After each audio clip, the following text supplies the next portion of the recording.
Hello friends, welcome back to the Manzil Bharat. कैसे हैं आप सब? I hope you all are fine. आज जिस टॉपिक पे हम डिस्कस करेंगे, जो आप सब स्टूडेंट्स चाहते थे, that is Indus water treaty. आपके सिलेबस में मेंशन है। इससे रिलेटेड आज 20 मोस्ट इंपॉर्टेंट क्वेश्चंस हम डिस्कस करेंगे। क्वेश्चंस डिस्कस करने से पहले हमने जो प्रीवियस एमसीक्यूज डिस्कस किए थे ऑन द टॉपिक आरटीआई, वहां कुछ स्टूडेंट्स को कंफ्यूजन है एक क्वेश्चन को लेकर। यहां जहां ये पूछा गया था कि आरटीआई फाइल करने के लिए कौन कौन एलिजिबल है, क्या सिर्फ इंडियन सिटीजन ये फाइल कर सकते हैं या क्या फॉरेनर्स भी इसे फाइल कर सकते हैं। तो अगर हम 2005 के एक्ट की बात करें, जब 2005 में आरटीआई एक्ट को इनैक्ट किया गया, उस टाइम पर इस तरह का कोई क्लॉज नहीं था कि फॉरेनर्स को भी आरटीआई फाइल करने की एलिजिबिलिटी है। But recently Delhi high court ने इन 2023 ये कहा है कि फॉरेनर्स को हम किसी भी तरीके से रोक नहीं सकते आरटीआई फाइल करने के लिए, लेकिन एक कंडीशन है कि कौन सी इंफॉर्मेशन उनको प्रोवाइड करनी है, कौन सी इंफॉर्मेशन उन्हें प्रोवाइड नहीं करनी। This will be on the discretion of public information officer. ठीक है, पब्लिक इंफॉर्मेशन ऑफिसर को ही आरटीआई फाइल की जाती है। सो अगर उन्हें फाइल कोई फॉरेनर उन्हें आरटीआई फाइल करता है, एनआरआई फाइल करता है, तो उन्हें कौन सी कितनी इंफॉर्मेशन प्रोवाइड की जाए, कितनी नहीं की जाए, वो पीआईओ डिसाइड करेगा। ठीक है, उसके डिस्क्रिप्शन पे होगा। अदरवाइज जब हम जनरल इंडियन सिटीजन्स की बात करते हैं तो स्पेसिफिकली बहुत तरीके से, बड़े साफ तरीके से आरटीआई के अंदर मेंशन है कि भारत की सिक्योरिटी से रिलेटेड या किसी की पर्सनल लाइफ से रिलेटेड आप इंफॉर्मेशन नहीं ले सकते। कुछ ऑफिसेस को भी एग्जाम्प्ट किया गया है, अदरवाइज हर तरीके की जानकारी आपको आरटीआई के अंदर पहुंचाई जाती है। तो आई होप अब आपको ये क्लियर हो गया होगा। अगर ऑप्शन में सिटीजन्स और फॉरेनर्स दोनों आते हैं तो आपने दोनों को ही टिक करना है, क्योंकि अब जो है फॉरेनर्स भी आरटीआई फाइल कर सकते हैं। ऑल्दो कुछ रेस्ट्रिक्टेड एरियाज में है, पीआईओ की डिस्क्रिप्शन पे रहता है, but they can also file the RTI. I hope अब ये क्लियर हो गया होगा। ठीक है, तो आज के क्वेश्चन की तरफ बढ़ते हैं।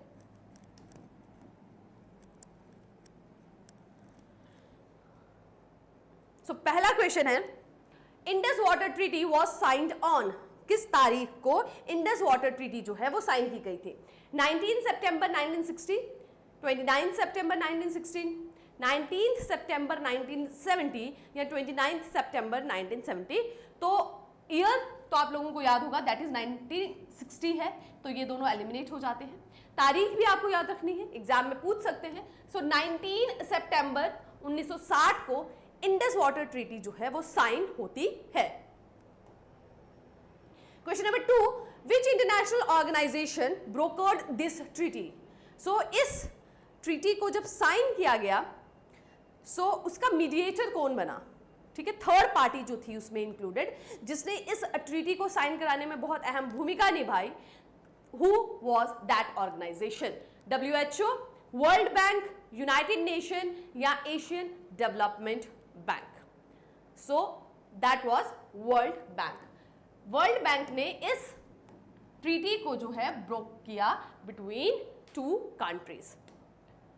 According to the Indus water treaty, India has access to how much percentage of the water from Indus river system? According to the Indus Water Treaty, India has access to how much percentage of the water from the Indus River system? आपको बताना है Indus water treaty के हिसाब से भारत कितना प्रतिशत water Indus river system का इस्तेमाल कर सकता है, जबकि अभी भारत अपर राइपेरियन स्टेट है। अपर राइपेरियन स्टेट्स जो ऊपर की तरफ है, जहां से पानी का फ्लो डाउनवर्ड स्टेट्स में जाता है। अक्सर जो स्टेट्स अपर राइपेरियन होती है, ऊपर पे होती है, वो ज्यादा बेनिफिट में रहती है, क्योंकि वो जितना मर्जी चाहे पानी जो है इस्तेमाल कर सकते हैं। ठीक है, वो अगर रोकना चाहे तो रोक भी सकते हैं। जैसे अगर आप ब्रह्मपुत्र रिवर के कंडीशन में देखेंगे, सो अपर राइपेरियन स्टेट वहां पे कौन है? चाइना है। ठीक है, तो वो चाइना कभी कभार मिसयूज भी करती है। ठीक है, क्योंकि लोअर राइपेरियन स्टेट जो है वो डिपेंड करती है कि ऊपर से अगर फ्लो पानी का कम कर दिया तो वो सफर करेंगे। बट इस कंडीशन में भारत अपर राइपेरियन स्टेट होने के बावजूद भारत के पास सिर्फ 20% पानी ही वो इस्तेमाल कर सकता है, बाकी 80% जो है वो उसे पाकिस्तान को छोड़ना पड़ेगा। और रीजन क्या है कि पाकिस्तान की इकोनॉमी मेजरली इसी रिवर सिस्टम पे डिपेंड करती है। जबकि भारत में देखें तो ब्रह्मपुत्र रिवर सिस्टम है, गंगा रिवर सिस्टम है, सदर्न में बहुत सारी रिवर्स हैं। That's why it was decided कि 20% ही सिर्फ भारत इस्तेमाल करेगा और 80% किसके पास जाएगा, पाकिस्तान के पास। एंड इस पे भी आप समझ सकते हैं कि भारत ने हमेशा से ही बहुत ज़्यादा एक तरह से कहें ना ओपन हार्टेडली पाकिस्तान की हेल्प की है, सपोर्ट किया है उसे, ठीक है। नहीं तो अगर वर्ल्ड में आप कहीं और देखेंगे तो आई डोंट थिंक कि किसी कंट्री ने इस तरह से अपर राइपेरियन होने के बावजूद इतना अमाउंट ऑफ वाटर दिया हो, और वो भी ऐसी कंट्री को जो हमेशा उसके लिए प्रॉब्लम्स ही क्रिएट करता है। ठीक है, बढ़ते हैं आगे क्वेश्चन नंबर 4 की तरफ। As per the Indus Water Treaty 1960 between India and Pakistan, on which river water does India have an absolute claim? ठीक है, स्टेटमेंट को ट्विस्ट किया गया है, सिंपल सा क्वेश्चन है।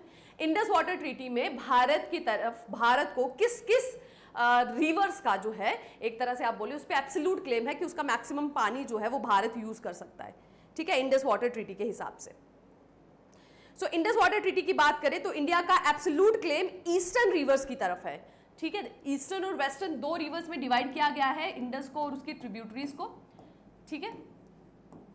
सो जो ईस्टर्न रिवर्स हैं उस पे एब्सोल्यूट क्लेम किसका आता है, भारत का आता है। और ईस्टर्न रिवर्स कौन कौन सी है, वो है रावी, ब्यास और सतलुज, ठीक है, आरबीएस। सो ये इस पे जो है कंप्लीट एब्सोल्यूट क्लेम जो है वो भारत का है। बाकी वेस्टर्न पे आ गया आपका जो इंडस हो गई, झेलम हो गई और चिनाब हो गई, ठीक है। इस पे भी भारत जो है वो इस्तेमाल कर सकता है, बट एब्सोल्यूट क्लेम नहीं है। चिनाब नहीं, चिनाब भी है, ओके। तो सही आंसर क्या हो जाएगा, रावी, ब्यास और सतलुज। कहाँ है जी, ऑप्शन नंबर बी पे है, रावी, ब्यास, सतलुज। क्लियर हो गया। चलिए क्वेश्चन नंबर 5 की तरफ बढ़ते हैं। Total number of reverse included in Indus water treaty. तो अभी हमने देखा प्रीवियस आंसर में 3 भारत के पास है, 3 किसके पास है, पाकिस्तान के पास। तो टोटल कितनी हो गई, 6 हो गई, सो 6, ठीक है, इंडस को मिलाकर 6। Okay, river Indus originate from. अब आप ये ध्यान रखें क्योंकि इंडस वाटर ट्रीटी आपके सिलेबस में मेंशन है, तो इंडस रिवर उसके साथ जितनी ट्रिब्यूटरीज इस ट्रीटी में मेंशन है उनका ओरिजिनेशन कहाँ से फ्लो करती हैं, कौन कौन से प्रोजेक्ट्स हैं उस पर, ये सब आपके लिए इंपॉर्टेंट हो जाता है, ठीक है। क्योंकि ज़रूरी नहीं है एग्जामिनर आपसे क्लियर कट क्वेश्चन पूछे, डायरेक्ट क्वेश्चन पूछे, कभी कभार बीच से थोड़ा कंफ्यूज करके उससे रिलेटेड क्वेश्चंस भी पूछे जा सकते हैं, ठीक है। तो आपने इन 6 रिवर्स का ओरिजिनेशन कहाँ है, कहाँ कहाँ से फ्लो करती है, कौन कौन से पावर प्रोजेक्ट इस पे है, ये सब आपको करना है, ठीक है। चलिए, सो क्या क्वेश्चन है, क्वेश्चन है river Indus originates from, Sindhu नदी कहां से ओरिजिनेट होती है। Okay, Hindu Kush range, Himalayan range, Karakoram range या कैलाश रेंज। सो एक ग्लेशियर है बोखरचू, तिब्बत में, नियर तिब्बत के पास है वो, और वो कहां पर है, that is on the Kailash mountain, वहां से निकलती है ये इंडस रिवर, ठीक है। और इसे ट्रांस हिमालयन रिवर भी कहते हैं, ये हमने पहले भी डिस्कस किया था आई थिंक एमसीक्यूज में। ट्रांस हिमालयस जो बियॉन्ड हिमालय के निकलती हैं। सो एक है इंडस और दूसरी कौन सी है वो आप मुझे कमेंट सेक्शन में बताएंगे, हमने ये डिस्कस किया है पहले भी, okay. From north toward south which one of the following is the correct sequence of the given reverse in India. आपको नॉर्थ से साउथ की तरफ सही जो सीक्वेंस है वो बताना है, ठीक है। और ये सभी के सभी रिवर्स का आपको सीक्वेंस बताना है नॉर्थ से साउथ। जस्कर, श्योक, स्पीति और सतलुज, इनका क्या सीक्वेंस है नॉर्थ से साउथ की तरफ। तो सबसे पहले आ जाएगी जस्कर, उसके बाद आएगी Shyok, then Sutlej and then Spiti, ठीक है। तो जस्कर, श्योक, सतलुज, स्पीति, क्लियर। चलिए,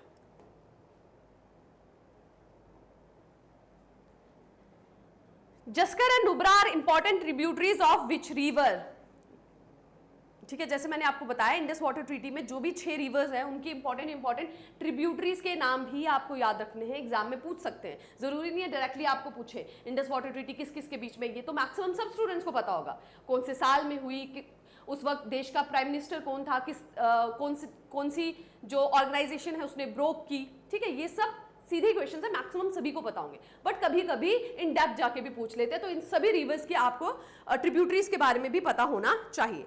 चलिए तो बताइए, जस्कर और नुब्रा जो है वो किस रिवर की ट्रिब्यूटरीज हैं? These are the tributaries of Indus river. Okay, Indus water treaty was sign in which city?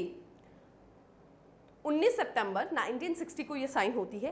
कौन सी सिटी में साइन होती है ये आपको बताना है। लाहौर, श्रीनगर, कराची, शिमला। सो ये पाकिस्तान में होती है, कराची में। ठीक है, ये भी आपको याद रखना है। Who were signatories of Indus Water Treaty? किस किस के बीच में हुई थी? भारत के प्राइम मिनिस्टर उस वक्त कौन थे और पाकिस्तान के प्रेसिडेंट उस वक्त कौन थे? भारत के प्राइम मिनिस्टर और पाकिस्तान के प्रेसिडेंट के बीच में ये साइन हुई थी। ये भी आप याद रखिएगा। कभी कभी जो है एग्जामिनर चेंज करके भी पूछ लेते हैं, वहां पे ऑप्शन में नाम सही हो लेकिन डेजिग्नेशन डिफरेंट दे दी हो, है ना, ऐसा लिख दिया गया हो कि prime minister Jawaharlal Nehru and prime minister Ayub Khan. पर ध्यान रखिए, प्राइम मिनिस्टर और प्रेसिडेंट, पाकिस्तान के प्रेसिडेंट के बीच में साइन हुई थी और भारत के प्राइम मिनिस्टर के बीच में। सो भारत के प्राइम मिनिस्टर उस वक्त कौन थे? श्री जवाहरलाल नेहरू। और पाकिस्तान के प्रेसिडेंट कौन थे उस वक्त? अयूब खान। ठीक है, तो सही आंसर क्या हो जाएगा हमारा? Option number A, field marshal Mohammad Ayub Khan. Indus Water Treaty allows India to use the western rivers for which purpose? So हमने अभी देखा जो ईस्टर्न रिवर्स है, रावी, ब्यास, सतलुज, उस पर तो एब्सोल्यूट क्लेम है भारत का, लेकिन जो वेस्टर्न रिवर्स हैं, झेलम होगी, चिनाब होगी, इंडस होगी, उसका भी पानी हम इस्तेमाल कर सकते हैं, लेकिन किस चीजों के लिए कर सकते हैं वो आपको बताना है according to the Indus water treaty. ऐसा नहीं है कि हम उसे सारा का सारा पानी जो है वो पाकिस्तान का चला जाता है और हम उसे कुछ भी यूज नहीं कर सकते। हम यूज कर सकते हैं, वो ट्रीटी में मेंशन है किन चीजों के लिए, यह आपको बताना है। Agriculture only, industrial use only, agriculture and hydro power generation, navigation only. ठीक है, तो इंडस्ट्रियल यूज तो नहीं है, ठीक है, और नेविगेशन भी नहीं है। एग्रीकल्चर में हम यूज कर सकते हैं बट लिमिटेड एग्रीकल्चर यूज है। डोमेस्टिक और नॉन कंजप्टिव में भी हम यूज कर सकते हैं, डोमेस्टिक यूज के लिए लेकिन नॉन कंजप्शन। ठीक है, हाइड्रो पावर जनरेशन भी हम कर सकते हैं लेकिन रन ऑफ द रिवर। ठीक है, run of the river project क्या हुआ कि जिसमें आपको बहुत ज्यादा पानी जो है वो रोक के नहीं रखना पड़े। ठीक है, रिजर्वायर बनाया जाता है बहुत ज्यादा जब हाइड्रो पावर जनरेशन करनी होती है, but run of the river ऐसा होता है कि आप इस तरह से उस पावर प्रोजेक्ट का बिल्ड करते हैं कि लोअर लेवल पे जो फ्लो है रिवर का वो मेंटेन रहता है। लोअर राइपेरियन में जितना पानी मिलना चाहिए उतना वो मिलता रहता है, पानी के फ्लो में उतना अंतर नहीं आता। तो run of the river hydro power project भी हम बना सकते हैं और एग्रीकल्चर के लिए भी हम यूज कर सकते हैं बट लिमिटेड वे में। ठीक है, साथ ही डोमेस्टिक यूज बट नॉन कंजप्टिव। ठीक, तो ये है हम वेस्टर्न रिवर्स के जो है वो यूज कर सकते हैं। इसलिए आपने देखा होगा चनाब रिवर पे भी, झेलम रिवर पे भी हमने हाइड्रो पावर प्रोजेक्ट्स बिल्ड किए हुए हैं। जैसे सलाल जो रियासी डिस्ट्रिक्ट में है, that is on the Chenab river. ठीक है, क्लियर हो गया? चलिए, who is responsible for the maintenance of treaty? ठीक है, ट्रीटी जो है उसकी मेंटेनेंस के लिए कौन, की वो प्रॉपर तरीके से रन करती रहे। ये इंडस वाटर ट्रीटी नहीं है यहां पर,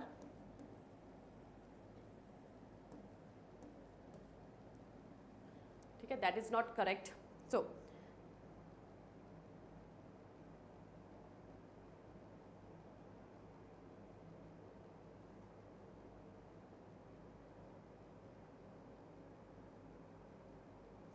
who is responsible for the maintenance of treaty?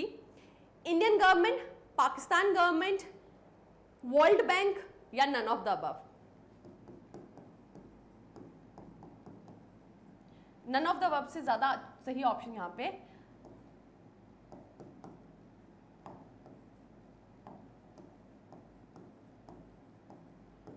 Permanent commission.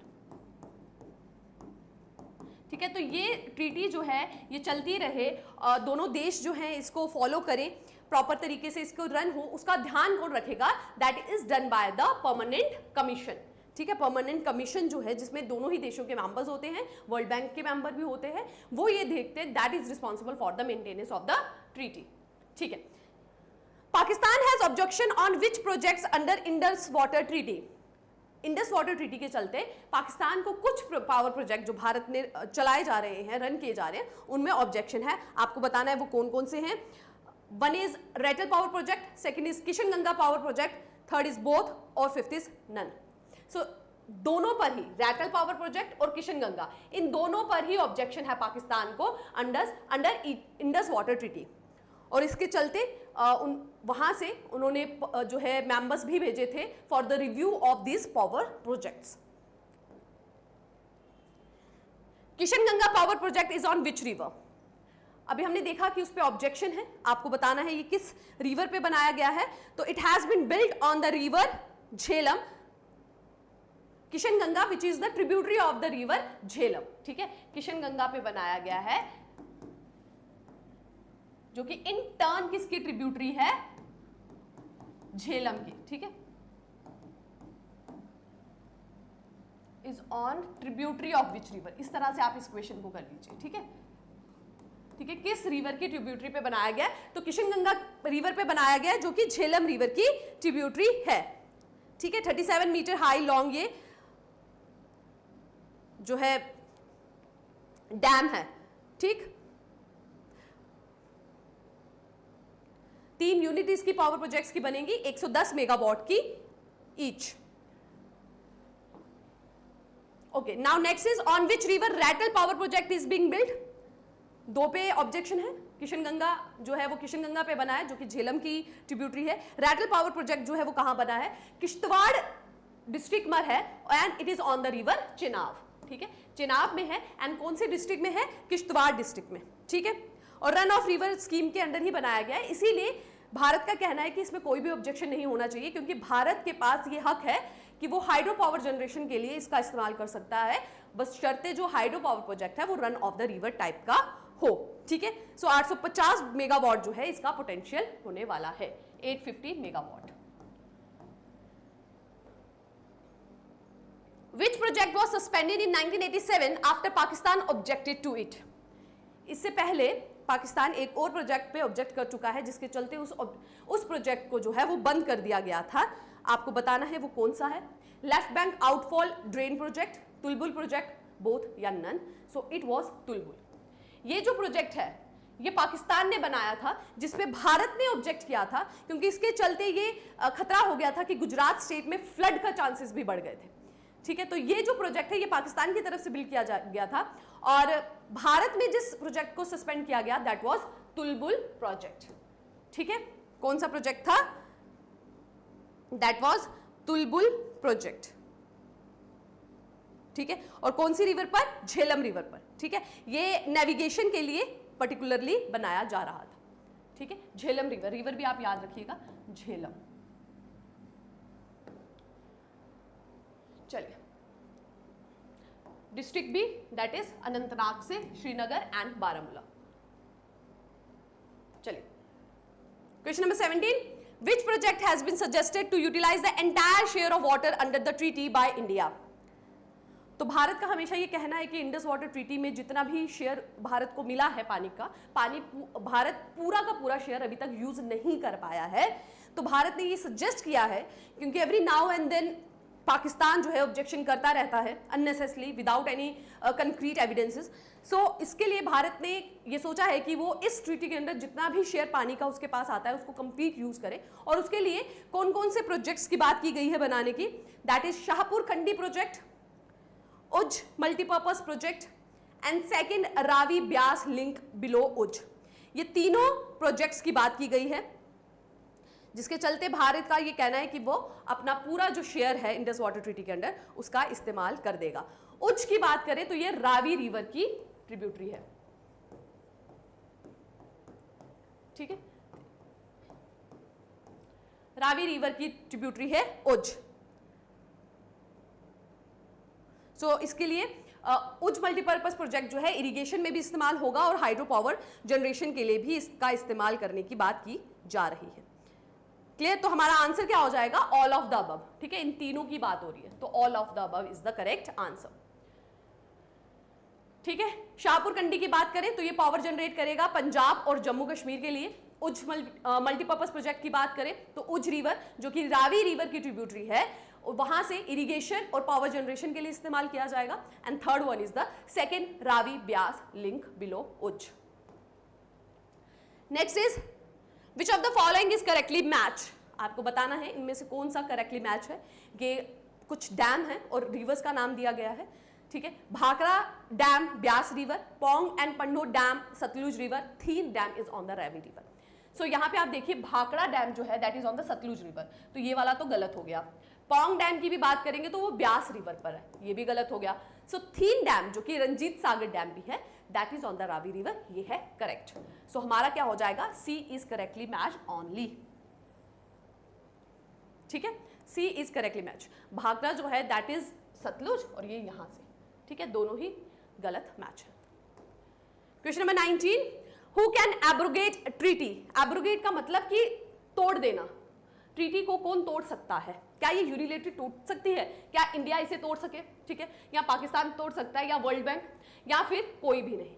सो इस ट्रीटी में ये लिखा गया है कि कोई भी देश यूनिलेटरली सिर्फ अपनी मर्जी से एक अकेला देश इसे नहीं तोड़ सकता। अगर इस ट्रीटी को एब्रोगेट करना है तो दोनों की सहमति से होगा, ठीक है। तो नो यूनिलेटरल एब्रोगेशन है, यही रीजन है कि भारत इसे अभी तक नहीं कर पाया है। अदरवाइज इसमें बहुत सारे ऑब्जेक्शंस भारत की तरफ से भी किए गए हैं। बट अगर यूनिलेटरी एब्रोगेट करते भी हैं तो उसके बहुत इकोनॉमिक, सोशल, आप देखें इंटरनेशनल फ्रंट पे बहुत सारे इम्पैक्ट भारत पे पड़ेंगे, क्योंकि हम जानते हैं एक तरफ चाइना है जो अपर राइपेरियन है ब्रह्मपुत्र रिवर से, और पाकिस्तान का बहुत अच्छा दोस्त भी है। तो उस हिसाब से अगर हम देखें, अगर हम इसको यूनिलेटरली एब्रोगेट करते हैं तो इंडिया चाइना के रिलेशनशिप में भी प्रॉब्लम्स हो सकते हैं। तो यूनिलेटरी से अभी कोई भी एब्रोगेट नहीं कर सकता। So last question for today session is under which article of Indus water treaty a permanent commission is establish. इस ट्रीटी में टोटल 12 आर्टिकल्स हैं, ठीक है। टोटल कितने आर्टिकल्स हैं? 12। उसमें से एक आर्टिकल में मेंशन है कि जब कभी भी कोई क्वेश्चंस हो, डिस्प्यूट्स हो, तो उसे सॉल्व करने के लिए क्या किया जाए, एक परमानेंट कमीशन को बिठाया जाए, ठीक है। अब आपको बताना है ये किस आर्टिकल में इसकी बात जो है वो की गई है।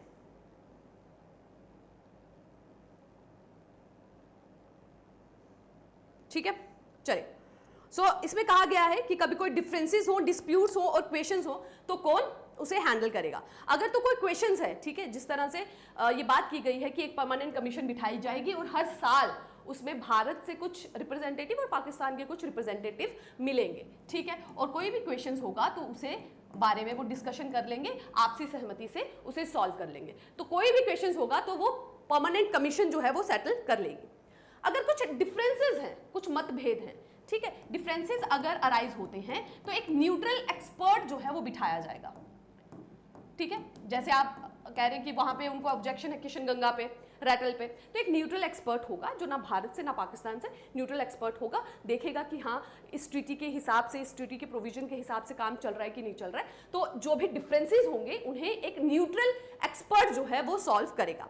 जब आएगी डिस्प्यूट की बारी, थर्ड स्टेप में डिस्प्यूट की, तो वहां पर एक आर्बिट्रेशन काउंसिल जो है वो बिठाई जाएगी, जो फिर दोनों के बीच में कुछ सेटलमेंट किया जाएगा, ठीक है, आर्बिट्रेशन कोर्ट। इसके चलते भी भारत और पाकिस्तान में मतभेद चल रहा था। भारत न्यूट्रल एक्सपर्ट के जो है सपोर्ट में है और पाकिस्तान जो है कहता है आर्बिट्रेशन कोर्ट बिठाया जाए, ठीक है। जबकि अगर आप स्टेप वाइज इस चीज को देखेंगे किस तरह से प्रॉब्लम्स को रिजॉल्व किया जाए, कन्फ्लिक्ट्स को, तो वो इस सीरीज में होगा। पहले परमानेंट कमीशन के पास जाएगा, then neutral expert and then the arbitration court, ठीक है। तो ये तीनों बातें किस आर्टिकल में कही गई है? ये आर्टिकल 10 में कही गई है, ठीक है। आर्टिकल 12 की अगर बात करें तो आर्टिकल 12 ये कहता है कि जो ये ट्रीटी है 19 सितंबर को ये साइन होती है, ठीक है, 19 सितंबर 1960 को ये साइन होती है। आर्टिकल 12 में ये कहा गया है कि ये रेट्रोस्पेक्टिव इंप्लीमेंट हो जाएगी। रेट्रोस्पेक्टिव मतलब 1 अप्रैल 1960 से इसकी इंप्लीमेंटेशन मानी जाएगी, ठीक है। तो रेट्रोस्पेक्टिव ये मानी जाएगी, ये बात कही गई है आर्टिकल 12 में। और आर्टिकल 10 में कही गई है कि डिस्प्यूट्स को किस तरह से सॉल्व किया जाएगा, ठीक है। और आर्टिकल 8 बात करता है कि एक परमानेंट कमीशन जो है वो बिठाई जाएगी। तो हमारा सही आंसर 10 नहीं है, जस्ट अ सेक, यहां पे ये 10 नहीं होगा हमारा आंसर, ये हमारा 8 हो जाएगा, ठीक है। क्योंकि 8 में बात की गई है सिर्फ परमानेंट कमीशन की, 10 में बात की गई है हर डिस्प्यूट की, ठीक है, क्वेश्चंस, डिफरेंसेस, डिस्प्यूट।